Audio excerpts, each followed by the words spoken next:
আপনি দেখছেন news now, আমরা জানি কোনটা খবর। জুলাইবাড়ির এক নাবালিকা মেয়ের উপর পাশবিক নির্যাতনের ঘটনায় স্থানীয় কমিউনিটি হেলথ সেন্টারের স্বাস্থ্যকর্মী বিকাশ নমকে গ্রেফতার করেছে ভাইখোড়া থানা পুলিশ। স্বাস্থ্য পরিষেবার আছিলায় বিকাশ নম নাবালিকার ওপর পাশবিক লালসা চরিতার্থ করেছেন বলে মামলা লিপিবদ্ধ হয়েছে থানায়। ইতিমধ্যেই অন্তঃসত্ত্বা হয়ে পড়েছেন নাবালিকা।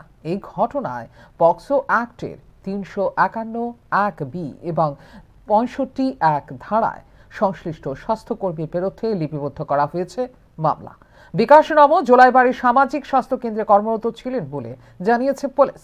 মামলার পর দ্রুত আটক করে অভিযুক্তকে জিজ্ঞাসাবাদ শুরু করা হয়েছে। শনিবার বিকাশ নমকে সোপর্দ করা হয়েছে বিলোনিয়া জেলা ও দায়রা আদালতে।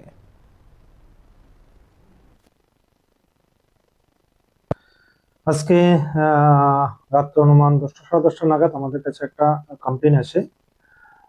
কমপ্লেনে পশ্চিম জুলাইবাড়ি থেকে। এই কমপ্লেনের মধ্যে আমরা যে ইনগ্রিডিয়েন্টস পেয়েছি, একটা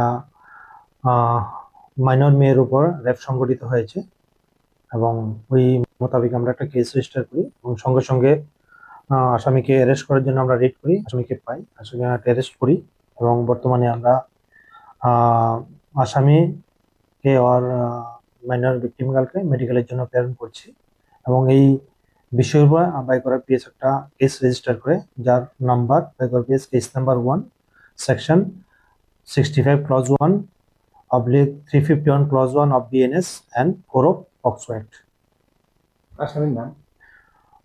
আসামির নাম হচ্ছে বিকাশ নম, বাড়ি পশ্চিম জুলাইবাড়ি।